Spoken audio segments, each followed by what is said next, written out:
కూటమి ప్రభుత్వం అధికారంలోకి వచ్చాక చంద్రబాబు గారి పాలనలో గేమ్ చేంజర్ ఎవరు అంటే ఖచ్చితంగా పవన్ కళ్యాణ్ అనే చెప్పాలి. ఎందుకంటే నారా లోకేష్ కూటమి ప్రభుత్వంలో చక్రం తిప్పుతున్నా కూడా ప్రభుత్వం ఇబ్బందికర పరిస్థితులు ఎదుర్కొంటున్నప్పుడు దానిని డైవర్ట్ చేస్తూ ప్రభుత్వానికి చెడ్డ పేరు రాకుండా చేయడంలో పవన్ కళ్యాణ్ ఒక గేమ్ చేంజర్గా పనిచేస్తున్నారు. ఇది ఎవరు అవునన్నా కాదన్నా ఇది అక్షరాల నిజం.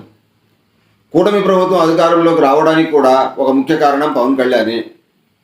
ఆయన చేసిన కొన్ని ప్రతిఘటనలు ముఖ్య కారణం కూడా, అది అందరికీ తెలిసిందే. అధికారంలోకి వచ్చిన తర్వాత లా అండ్ ఆర్డర్ విషయంలో కానీ, తిరుపతి లడ్డు విషయంలో కానీ ప్రభుత్వానికి అండగా నిలబడింది పవన్ కళ్యాణే.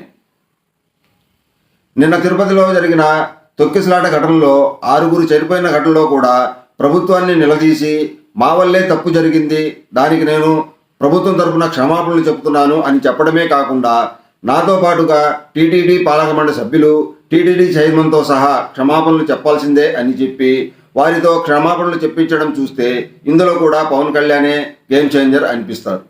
కానీ ఇక్కడే ఏపీఎం రాధాకృష్ణ గారికి ఇది మింగుడు పడటం లేదు. ఎందుకంటే ప్రతి చిన్న విషయంలో కూడా పవన్ కళ్యాణ్ హైలైట్ అవ్వడం రాధాకృష్ణ జీర్ణించుకోలేకపోతున్నారు అనేది ఆయన చెప్పే వారాంత పలుకుల్లో అర్థమవుతుంది.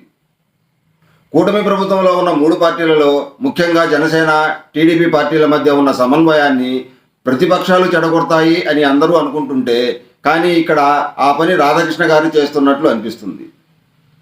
నిన్న ఆయన విశ్లేషణలో చంద్రబాబు నిర్ణయం కాకుండానే పవన్ కళ్యాణ్ తానే సొంతంగా నిర్ణయం తీసుకొని అవి అమలుపరిచే విధంగా ముందుకు వెళుతున్నారు అని, కూటమి భాగస్వామి అయిన చంద్రబాబును సంప్రదించకుండా తానే సొంత నిర్ణయాలు అమలు చేయడం ద్వారా టీడీపీ పార్టీ నష్టపోయే ప్రమాదం ఉంది అంటూ ఆయన నిన్న వారాంత పలుకుల్లో చెప్పుకొని వచ్చారు.